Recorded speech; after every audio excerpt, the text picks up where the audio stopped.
ஆவியினால் நிரம்புறதுன்றது சிலர் என்ன நினைக்கிறாங்க, ஒரே நாள் அனுபவம் அது அப்படின்னாரு. நிரம்பிட்டேன் ஆவினால முடிஞ்சு போச்சு அப்படின்னு நினைக்க கிடையாது. ஆவியினால தொடர்ந்து நிரம்பிக் கொண்டே இருக்கணும். தினந்தோறும் ஆவியானவருடைய வெளிப்பாடு, நாம யாரு, அவர் யாரு, அவருடைய அன்பு எப்படிப்பட்டது, இதை குறித்த வெளிப்பாடு, தெய்வீக அன்பை குறித்த வெளிப்பாடுன்னு அதிகமாக நமக்குள்ள வர வேண்டும்.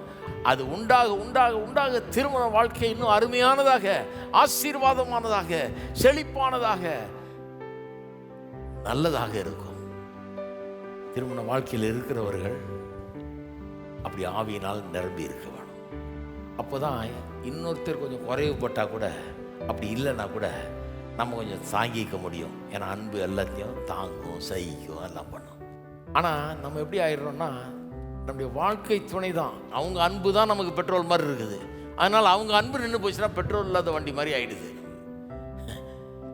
அவங்க இல்லைங்க நம்மளுக்கு பெட்ரோல் கொடுக்குது. நமக்கு யாரு? ஆண்டவராகிய இயேசு கிறிஸ்து, பரிசுத்த ஆவியானவர். அப்போ நமக்குள்ள அந்த அன்பு பிரவாகித்து ஓடும்போது, நிரப்பும் போது, ஆவியினால் நம்ம நிரம்பி இருக்கும்போது, இன்னொருத்திட்ட கொஞ்சம் குறைவுபட்டாலும் அது தாங்கிக்கிட்டு பரவாயில்ல, நம்ம இன்னும் கொஞ்சம் அதிகமாய் கொடுக்க முடியும்.